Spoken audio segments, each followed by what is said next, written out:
Les néons du club Le Marais pulsaient comme un cœur affolé dans la nuit parisienne. Et je poussai la porte d'un geste résolu, ignorant le froid mordant de novembre qui s'accrochait à mes épaules.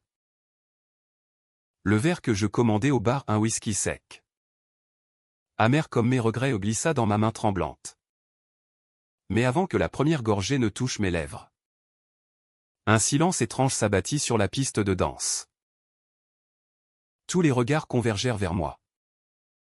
Non pas pour mon visage banal de trentenaire usé par les nuits solitaires, mais pour ce choix fou, impulsif, une chemise transparente, fine comme une toile d'araignée, qui laissait deviner les lignes provocantes de mon sous-vêtement en dentelle noire. Un vestige d'une audace que je n'osais plus affronter en plein jour. « Qu'est-ce que tu fous là ? Habillé comme ça » murmura une voix rauque derrière moi, chaude comme un souffle sur la nuque. Et je me retournai pour croiser des yeux verts, perçants, qui semblaient déjà me déshabiller plus que je ne l'étais. C'était lui. Martin. Avec son sourire en coin, ses cheveux châtains en bataille et cette aura de mystère qui collait à la peau des Parisiens qui ont vu trop de levers de lune. Je ne le connaissais pas encore. Mais en cet instant, sous les stroboscopes qui découpaient son visage en ombres dramatiques, je sus que cette nuit allait me briser ou me reconstruire. Je m'appelais Thomas. Et à 32 ans, j'étais un fantôme dans ma propre vie. Architecte freelance à Montmartre, je passais mes journées à esquisser des immeubles haussmanniens qui défiaient le ciel. Des structures solides où les âmes pouvaient se cacher. Mais la nuit, quand Paris se parait de ses lumières indifférentes, je sombrais dans un vide que ni les amis hétéros de mon quartier ni les flirts éphémères sur Grindr ne pouvaient combler. Ce soir-là, j'avais fouillé dans mon tiroir, sorti ce sous-vêtement acheté sur un coup de tête lors d'un voyage à Berlin, une dentelle italienne, osée, presque féminine, qui me rappelait que sous ma façade d'homme rangé battait un cœur queer, affamé de vérité. Pourquoi pas, m'étais-je dit en enfilant la chemise diaphane par-dessus mon jean slim. Pour une fois, je voulais être vu, nu dans mon désir, même si cela signifiait l'humiliation. Le club bourdonnait d'une énergie électrique. Un mélange de rires forcés et de basses sourdes qui faisaient vibrer les verres sur le comptoir. Des corps se frôlaient sur la piste. Des hommes au torse sculpté dansant avec une liberté que j'enviais secrètement.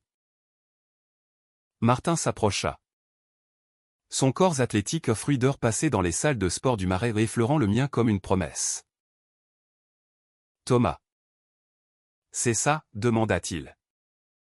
Comme s'il me connaissait depuis toujours. Sa voix coupant le bruit ambiant comme une lame. Je hochai la tête, surpris qu'il ait entendu mon nom glisser à l'oreille du barman. Moi. C'est Martin. Et toi? Tu as l'air d'un mec qui en a marre de se cacher. Nous parlâmes pendant des heures. Ou du moins ce fut l'illusion que donna le temps dans cet antre de sueur et de confidence. Il était galeriste, spécialisé dans l'art contemporain queer, avec un appartement surplombant la Seine où il collectionnait des toiles abstraites évoquant des corps entrelacés dans l'ombre. Originaire de Lyon, il avait fui une famille conservatrice pour Paris, ville des amours impossibles. Et ses yeux s'illuminaient quand il évoquait ses expositions. L'art, c'est comme l'amour. Thomas. Ça expose les failles. Et c'est beau. Je ris. Un rire nerveux. En sirotant mon deuxième whisky. Il me toucha l'épaule. Un geste innocent qui envoya des frissons le long de ma colonne. Ton sous-vêture. C'est courageux. La plupart des mecs ici jouent la sécurité. Toi. Tu assumes. La nuit s'étira en un tourbillon de danse maladroite et de regards volés. À minuit, quand la foule se resserra, Martin m'entraîna sur la piste. Ses mains sur mes hanches. Ferme mais tendre. Guider mes mouvements. Et pour la première fois depuis des mois, je me sentis vivant. Désiré non pas pour ce que je pouvais offrir, un loft bien rangé. Un dîner bourgeois, mais pour ce que j'étais, vulnérable. Exposé. Viens chez moi, murmura-t-il à mon oreille. Son souffle chaud contre ma peau. J'hésitai une seconde. Le fantôme de mon ex. Un banquier froid qui m'avait quitté pour une vie normale. Me hantant encore. Mais les néons clignotèrent une dernière fois. Et je dis oui. Son appartement. Rue des Abbesses. Était un havre de désordre créatif, toiles inachevées contre les murs crème. Un lit king size noyé sous des coussins de velours. Et une vue sur les toits de Paris qui scintillait comme un diamant noir. Nous nous embrassâmes là. Debout dans le salon. Ses lèvres urgentes contre les miennes. Ses doigts défaisant les boutons de ma chemise avec une lenteur délibérée. Quand il découvrit pleinement mon sous-vêtement, il s'arrêta. Les yeux écarquillés. C'est magnifique, souffla-t-il, traçant du bout des doigts les motifs en dentelle. Je rougis. Un feu liquide dans les veines. Et pour la première fois, je ne me sentis pas jugé, mais adoré. Nous fîmes l'amour cette nuit-là. Un entrelacement fiévreux de corps et de murmures, où chaque caresse était une déclaration. Martin était patient. Attentif. Explorant mes contours comme un artiste devant une toile vierge. Tu es beau. Thomas, répétait-il. Et je crus en ces mots. Oubliant les cicatrices invisibles de mon passé. Au petit matin. Enlacé sous les draps froissés. Il me confia son secret le plus léger, une enfance volée par un père homophobe. Une mère qui feignait l'ignorance.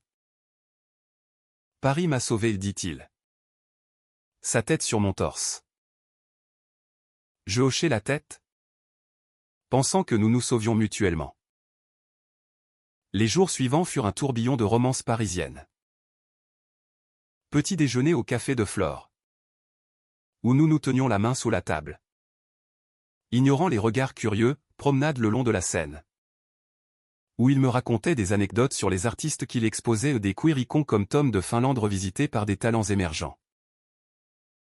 Je lui présentai mes croquis d'architecture. Et il les complimenta avec une sincérité qui me touchait. Tu construis des refuges pour les âmes perdues, dit-il un soir, en embrassant ma tempe. Notre amour grandissait. Raciné dans la ville des Lumières. Mais déjà, sous la surface, des fissures invisibles se dessinaient. Un soir, 2 semaines plus tard, lors d'une vernissage dans sa galerie du Marais, je le vis rire un peu trop fort avec un jeune artiste. Un blond aux yeux bleus nommé Julien. Ce n'était rien, me dis-je. Un flirt professionnel. Mais quand Julien posa une main possessive sur l'épaule de Martin, et que ce dernier ne la repoussa pas, une pointe d'inquiétude me transperça. C'est juste du networking, me rassura-t-il plus tard. Dans la pénombre de notre lit. Je crus encore. Car l'amour, à Paris, est un pari fou sur la confiance. Pourtant, les nuits devinrent plus courtes. Martin rentrait tard, prétextant des deadlines pour une expo majeure. Je dessinais seul, mes lignes se faisant plus anguleuses, reflétant l'anxiété qui rongeait mon cœur. Un matin, en fouillant son téléphone oublié sur la table, un geste que je regrettais déjà. Je vis les messages, reviens vite. Mon amour. Julien. Le monde s'effondra en un instant. Et je compris que notre histoire Si belle en surface. Cachait une trahison qui allait tout emporter. La pluie martelait les vitres de l'appartement comme un reproche incessant. Et je serrais le téléphone de Martin dans ma main moite. Les mots de Julien gravés dans mon esprit comme une sentence. Mon amour aux deux mots si simples. Si destructeurs. Qui transformait notre idylle en farce cruelle. Je reposais l'appareil. Le cœur cognant contre mes côtes. Et quand Martin revint. Trempé jusqu'aux os. Son sourire radieux se figea devant mon visage blême. Thomas? Qu'est-ce qui se passe? Demanda-t-il. Sa voix un mélange d'inquiétude et de culpabilité instinctive. Je lui tendis le téléphone. Muet. Les larmes brûlantes au bord des paupières. Il lut. Pâlit. Et s'effondra sur le canapé. Les mains dans les cheveux. Ce n'est pas ce que tu crois, balbutia-t-il. Mais ses yeux fuyants trahissaient le mensonge. Les heures qui suivirent furent un ouragan d'aveux hachés, Julien. Rencontré lors d'une expo à Lyon l'été dernier. Un flirt d'un soir qu'il avait cru enterré. C'était avant toi. Thomas. Mais il est revenu. Et j'ai été faible. Paris.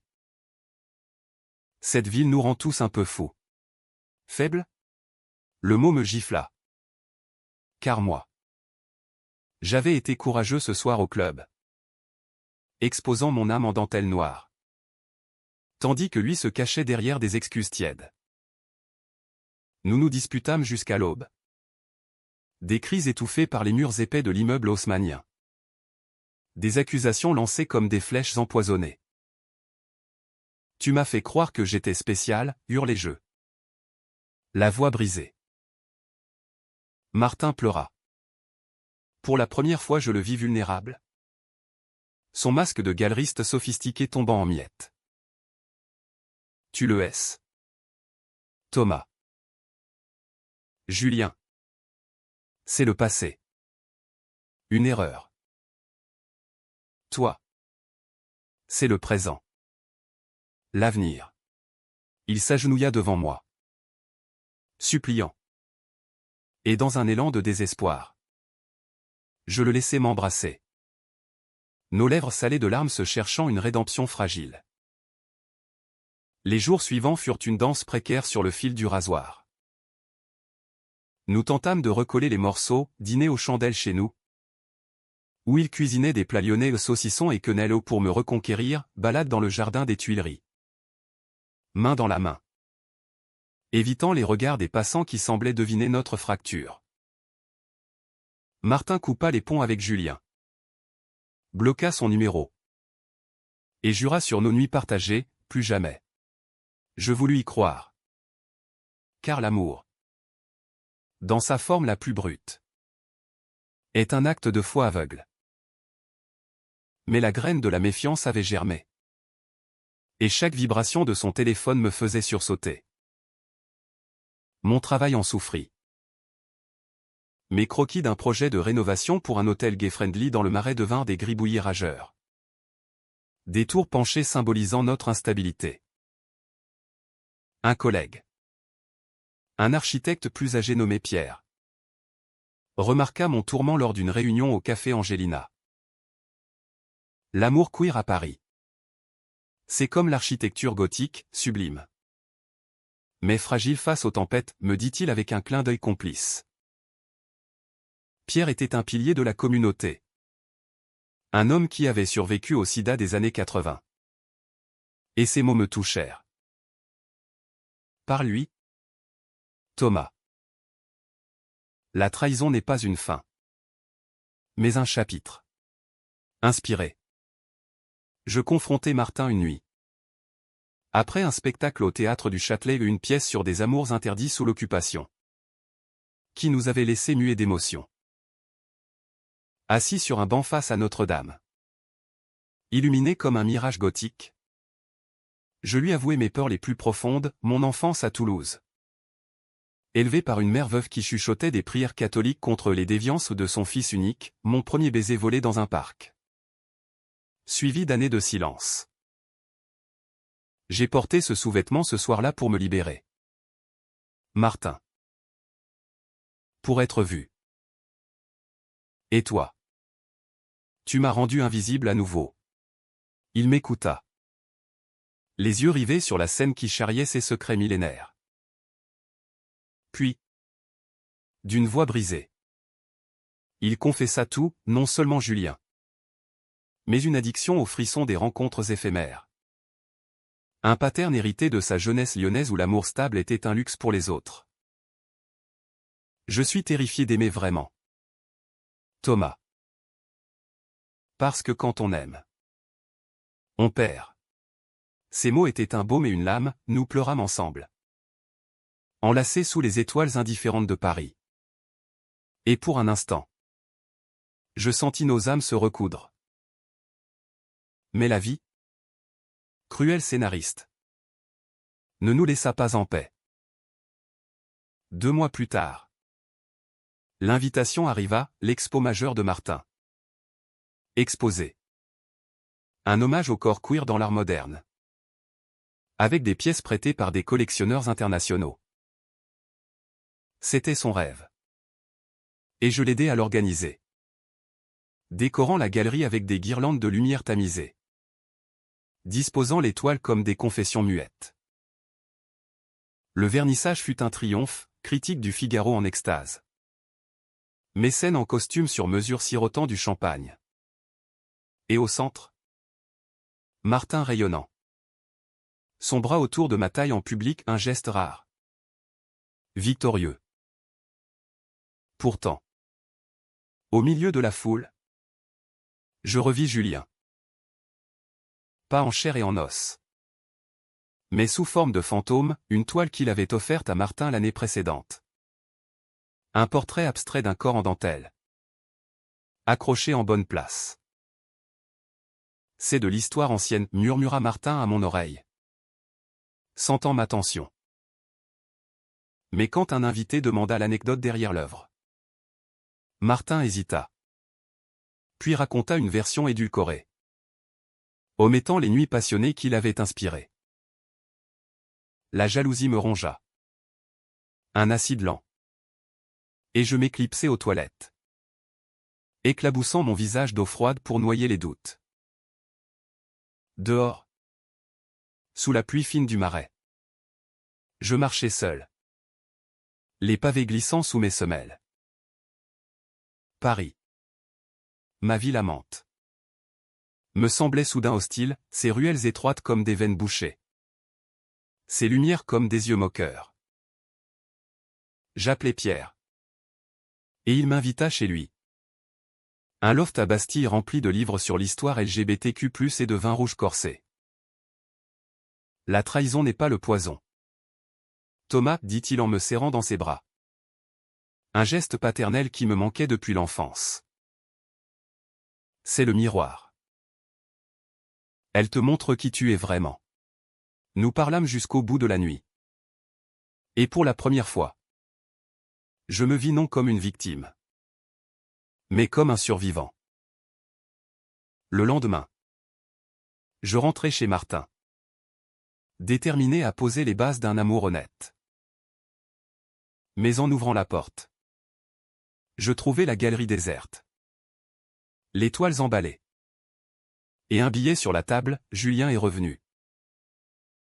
Je ne peux pas résister. Pardonne-moi. Le monde bascula à nouveau. Plus violemment cette fois. Et je compris que la trahison n'était pas un chapitre. Mais un motif récurrent dans sa vie et peut-être dans la mienne. Si je ne brisais pas le cycle. Les jours qui suivirent la fuite de Martin furent un brouillard de solitude. Ou Paris. Autrefois complice. Se muait en labyrinthe de souvenirs douloureux. Chaque coin de rue évoquait son fantôme, le banc sous les platanes de la place des Vosges où nous avions partagé notre premier café, le pont des Arts. Pas de lockless depuis les interdictions municipales. Mais chargé de nos promesses brisées. Je m'enfermais dans mon atelier à Montmartre, entouré de mes plans inachevés, et dessinais frénétiquement, non plus des immeubles solides, mais des structures fracturées. Des arches qui s'effondraient sous leur propre poids. Symbole de mon cœur en ruine. Pierre devint mon encre. Il m'emmena à des réunions d'un groupe de soutien queer au centre LGBT de Paris. Un espace chaleureux rue Keller avec des posters de Stonewall et d'été à la menthe. Là, autour d'une table en bois patiné, j'entendis des histoires qui faisaient écho à la mienne, des trahisons conjugales, des familles rejetantes, des amours consumés par la peur de l'engagement. L'amour gay. C'est une révolution quotidienne, confia un activiste nommé Raoul. Un homme aux dreadlocks grisonnantes. On doit le réinventer. Sans les scripts hétéros. Ces mots me frappèrent, pour la première fois. Je parlais de mon sous-vêtement au club. De cette audace qui avait lancé notre histoire. Et le groupe rit. Applaudit. Me rendant ma vulnérabilité en force. Pourtant. La nuit. Seul dans mon lit froid. Les souvenirs me hantaient. Je revoyais Martin. Son corps arqué sous le mien lors de nos ébats les plus tendres. Ces murmures de « je t'aime » qui sonnaient maintenant faux. Une semaine après son départ. Un colis arriva, le sous-vêtement en dentelle. Lavé et plié. Avec une note, garde-le. Il t'appartient plus qu'à moi. La rage me submergea, je le jetai dans la poubelle. Puis le récupérai. Le serrant contre ma poitrine comme un talisman maudit. Était-ce de l'amour? Cette obsession? Ou juste la peur du vide? Le destin. Ce farceur parisien intervint sous forme d'un appel inattendu. C'était la galerie de Martin, l'expo exposée avait besoin d'un architecte pour redésigner l'espace suite à un dégât des eaux ironiques cruelles. L'eau ruinant ce qui avait été bâti sur du sable. Il a insisté pour que ce soit toi, précisa l'assistante. Une jeune femme au ton neutre. J'acceptai. Non par masochisme, mais par curiosité, voir si l'homme que j'avais aimé pouvait changer. La galerie. Rue Vieille du Temple. Était un chaos organisé, toile dégoulinante. Ouvriers en train de sécher les murs. Martin était là. Les manches retroussées. Dirigeant les opérations avec une énergie fébrile. Nos regards se croisèrent. Et le temps suspendit son vol. Thomas, souffla-t-il, avançant d'un pas hésitant. Il avait maigri. Des cernes soulignant ses yeux verts. Et pour la première fois, je vis en lui non l'amant idéal, mais un homme brisé par ses propres démons. Je suis désolé. Vraiment. Nous travaillâmes côte à côte pendant des jours. Un ballet tendu de mesures et de silence. Je redésignais l'espace en un labyrinthe fluide. Inspiré par nos nuits, des cloisons transparentes évoquant la vulnérabilité. Des éclairages doux mimant les néons du club. Martin observait. Commentait. Et petit à petit, les barrières tombèrent. Un soir, après une longue journée, il m'invita à dîner dans un bistrot caché. Le Coquelicot. Avec ses volailles rôties et son vin de Bourgogne. J'ai tout gâché, avoua-t-il entre deux bouchées. Sa voix tremblante. Julien. C'était une rechute. Mais toi, Thomas, tu m'as montré ce que c'est d'aimer sans filet. Je l'écoutais. Le cœur serré. Et pour la première fois, je posais les questions dures, pourquoi moi? Pourquoi ce sous-vêtement t'a-t-il attiré autant? Il rit doucement. Un rire teinté de tristesse. Parce que tu étais authentique. Dans un monde de pause. Tu as osé. Et moi? J'ai fui l'authenticité toute ma vie. Nous parlâmes de thérapie, il avait commencé des sessions avec un psy spécialisé en trauma queer et de limites, pas de secret. Pas de rechute. Si on recommence. C'est pour de bon, dis-je. Et il hocha la tête. Scellant notre pacte d'un baiser chaste. Sous les guirlandes de la salle. L'expo rouvrit un mois plus tard. Plus grandiose que jamais. La presse afflua, le monde titra un marais des âmes exposées. Et les critiques saluèrent mon design comme une architecture de l'intime. Martin dédia l'événement à l'homme qui m'a appris à voir clair. Un clin d'œil discret qui me fit rougir.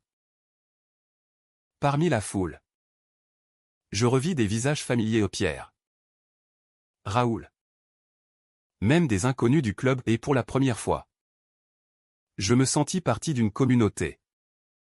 Pas isolé dans mon désir. Mais le vrai test vint une semaine après, un message de Julien sur mon propre téléphone. Effronté. Martin est à moi.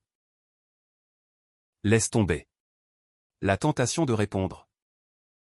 De blesser. Me traversa. Mais je montrai le texto à Martin. Il pâlit. Puis appela Julien en haut-parleur. Sa voix ferme, c'est fini. Pour toujours. Et si tu harcèles Thomas? Je porte plainte. Le silence de l'autre bout de ligne fut une victoire muette. Cette nuit-là, nous fîmes l'amour avec une urgence nouvelle. Nos corps se redécouvrant dans la lumière crue de l'aube. Sans masque. Pourtant, sous cette reconquête, des ombres persistaient. Martin parlait de son passé avec plus d'ouverture. Mais je sentais encore ses silences.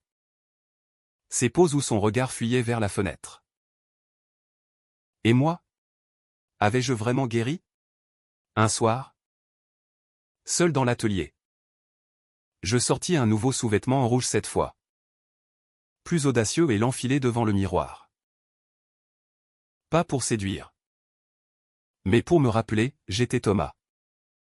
Entier. Désirable. Indépendant.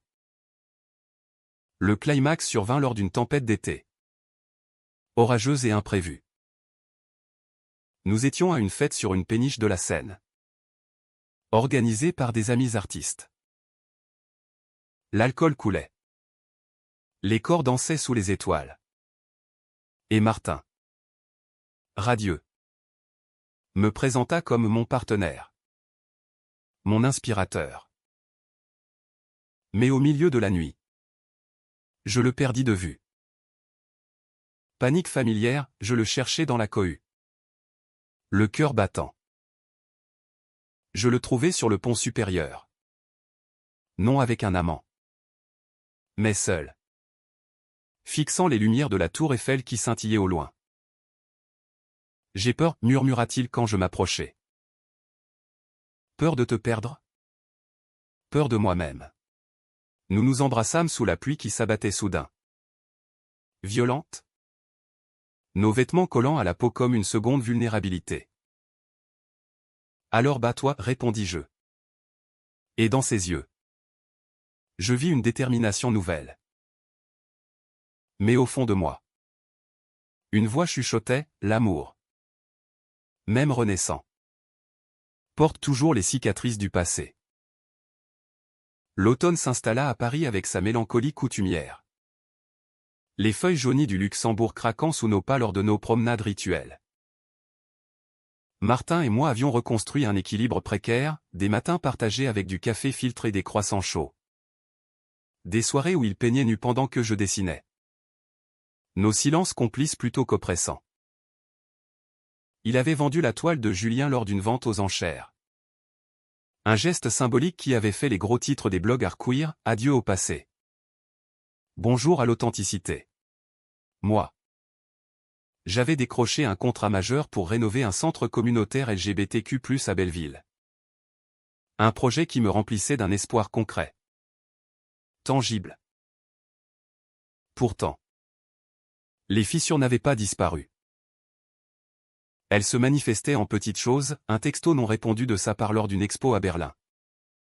Où il partait pour une semaine, mon insomnie croissante. Hanté par des rêves où il disparaissait dans la brume de la Seine.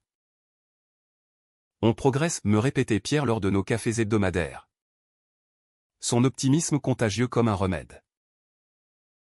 L'amour queer n'est pas linéaire, c'est une spirale ascendante. J'acquiesçais.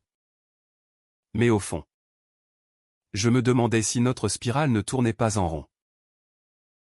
Le conflit éclata lors de Noël. Cette fête qui, à Paris, mélange allègrement tradition bourgeoise et excès festif. Nous avions prévu un réveillon intime chez lui, dinde farcie, bûche de Noël, et un feu de cheminée improvisé avec des bougies. Mais le matin du 24, un appel de sa sœur aînée, Élise, changea tout. Issue d'une famille lyonnaise toujours arc-boutée sur ses préjugés, elle annonçait sa visite surprise, pour Noël en famille. Martin. Et amène-t-on ami? Si tu veux. Le ton condescendant me hérissa. Mais Martin, excité malgré tout, accepta.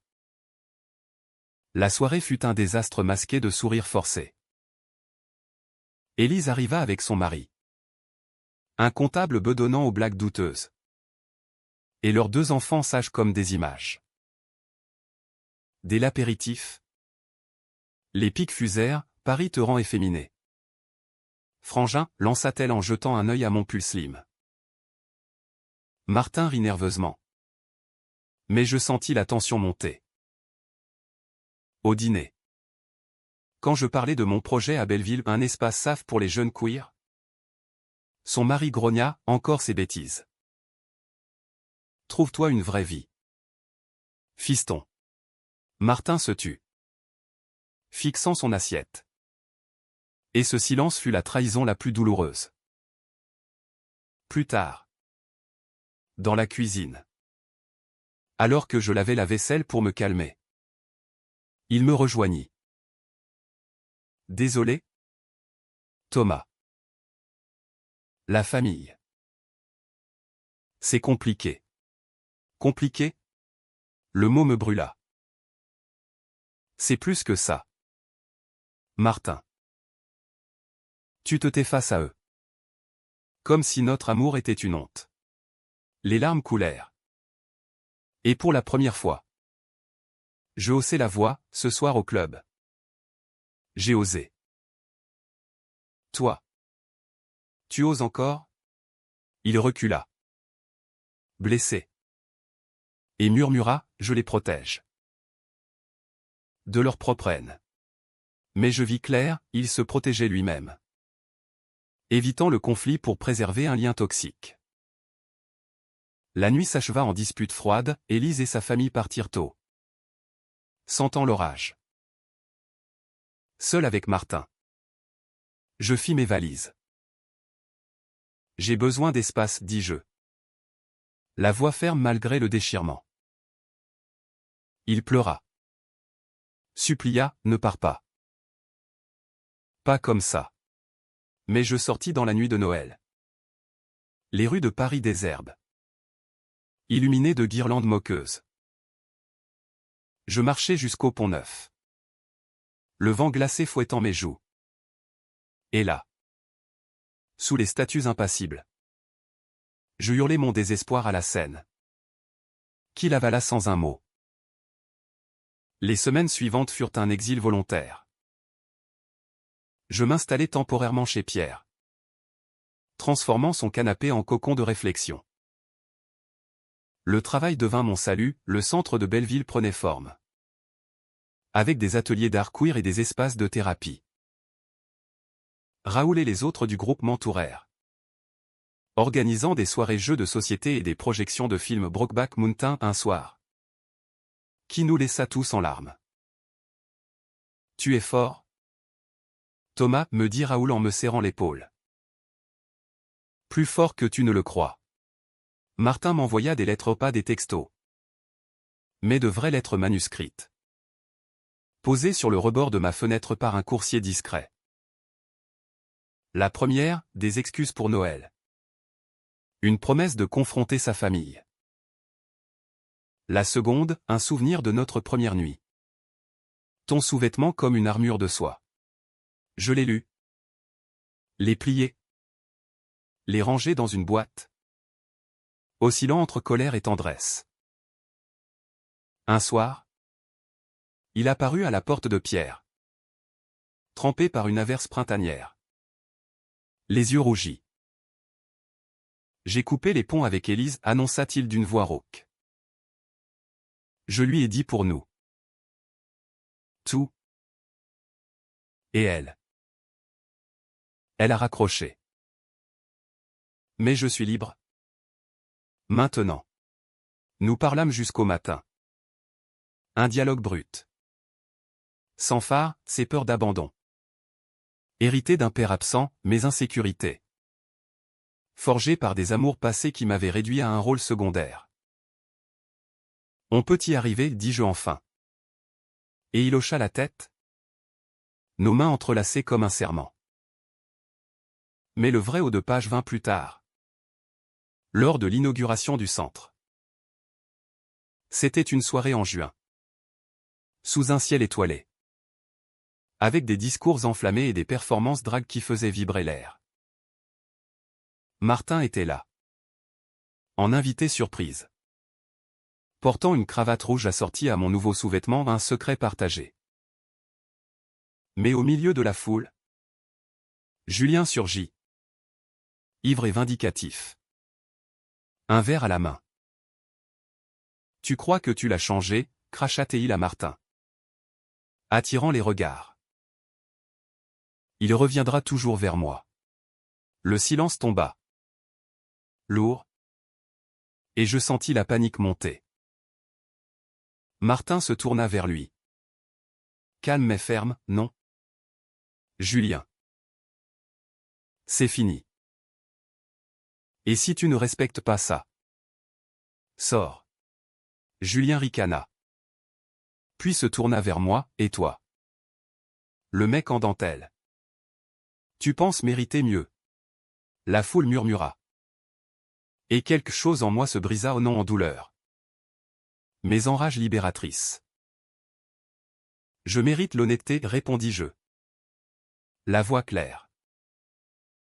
Et Martin me la donne. Toi. Tu n'as que des mensonges. Pierre et Raoul intervinrent. Escortant Julien dehors. Et l'applaudissement qui suivit fut pour moi. Pour nous. Cette nuit-là. Sur le toit du centre. Avec Paris à nos pieds. Martin et moi nous embrassâmes. Un baiser profond. Chargé de tous nos combats. Je t'aime, murmura-t-il. Et pour la première fois. Je le crus sans ombre. Mais l'amour, nous l'avions appris. N'efface pas les cicatrices, il les transforme en constellations. L'été 2026 enveloppa Paris d'une chaleur languide. Transformant les boulevards en fourneaux où les amants se cherchaient des ombres complices. Martin et moi avions émergé de nos épreuves plus solides. Nos vies entrelacées comme les vignes du jardin des plantes, noueuses. Mais résilientes. Il organisa une nouvelle expo. Renaissance. Centrée sur des artistes queer qui avaient surmonté la trahison aux des toiles de corps rapiécées. Des sculptures de cœurs brisés recollées à l'or. Inspirées par Kintsugi. Moi. Mon centre à Belleville bourdonnait d'activités, ateliers de dessin pour les jeunes. Soirée poésie slam où les voix tremblantes trouvaient enfin écho. Pourtant, la paix n'était pas linéaire. Des nuits. Martin se réveillait en sueur. Hanté par des rêves de perte, je le serrais alors contre moi. Murmurant des promesses comme des incantations. On est ensemble, disais-je. Et il se rendormait. Sa tête sur mon épaule. Son souffle régulier comme une ancre. Nous avions instauré des rituels, un dîner hebdomadaire sans téléphone. Où nous partagions nos vulnérabilités du jour, une thérapie de couple avec une conseillère lesbienne au ton direct. Qui nous poussait à creuser sans pitié. L'amour n'est pas une récompense, nous rappelait-elle. C'est un choix quotidien. Un après-midi doux. Lors d'une escapade à la campagne, un gîte normand aux murs en pierre couverte de lierre. Le passé ressurgit sous une forme inattendue. Une lettre d'Élise. Postée de Lyon, Martin. Je suis enceinte. Papa est mourant. Reviens pour Noël. Et amène Thomas. Si tu oses. Les mots, froids comme l'hiver qu'ils évoquaient, nous glacèrent. Martin relut la missive 3 fois. Ses mains tremblantes. Mon père. Il m'a haï pour ce que je suis. Mais c'est ma famille. Je hochai la tête. Le cœur serré, allons-y. Ensemble. Pour clore le chapitre. Le retour à Lyon fut un voyage initiatique. Le TGV filant à travers des paysages de vignobles qui rappelaient les racines de Martin. La maison familiale. Une bâtisse cossue au volet vert. Exhalait une odeur de passerance, cuisine au beurre et regrets aigres. Élise nous accueillit avec une politesse guindée. Son ventre arrondi sous une robe ample, son mari. Plus distant. Serra la main de Martin sans chaleur. Le père. Cloué au lit par un cancer vorace. Était un spectre, joues creusées. Yeux vitreux. Mais encore acéré par la rancune. Le dîner de Noël fut un chant de mine. Autour de la table garnie de tourtières et de bûches au marron. Les silences pesaient. Puis, le père parla. D'une voix rauque, Martin. Fiston. J'ai été dur. Avec tes choix. Un aveu. Maladroit. Qui fit monter les larmes aux yeux de Martin. Père. Thomas est ma vie. Pas un choix. Mais une vérité. Je serrai la main de Martin sous la nappe. Sentant son pouce accéléré. Élise. Émue malgré elle. Posa une main sur son ventre, le bébé aura un oncle queer. Et tantes inclusives. Le mari grogna. Mais ne contredit pas. La nuit. Dans la chambre d'ado de Martin, poster jauni de footballeur et un vieux drapeau arc-en-ciel caché sous le lit. Nous fîmes l'amour doucement. Nos corps se mouvant au rythme des souvenirs. Merci d'être venu, murmura-t-il après. Sa tête sur mon torse. C'est fini? Maintenant. Le pardon? Sans amertume. Le lendemain. Au chevet du père. Martin lui confia une photo de nous deux. Au club ce soir fatidique, c'est là que tout a commencé. Avec audace. Le vieil homme hocha la tête. Une larme glissant, sois heureux. Fils. De retour à Paris. Transformé. Nous affrontâmes l'hiver avec une sérénité nouvelle. Le centre de Belleville lança un programme d'exposés intimes. Inspiré par l'expo de Martin, des ateliers où les participants dessinaient leur vulnérabilité. Sous-vêtements métaphoriques inclus. Pierre. Fier. M'offrit une bouteille de champagne, tu as bâti plus qu'un bâtiment. Thomas. Un refuge. Et Martin? Il vendit sa galerie pour cofonder un collectif d'art queer nomade. Voyageant en Europe pour des pop UPS inclusifs. Le printemps revint. Fleuri et clément. Et un soir de mai. Sous la pluie fine qui avait jadis scellé nos promesses. Martin me demanda en mariage. Pas de bague clinquante. Mais un anneau en argent gravé d'une dentelle stylisée, pour l'audace. Nous dîmes oui sur le pont des Arts. Entouré d'amis Raoul. Pierre.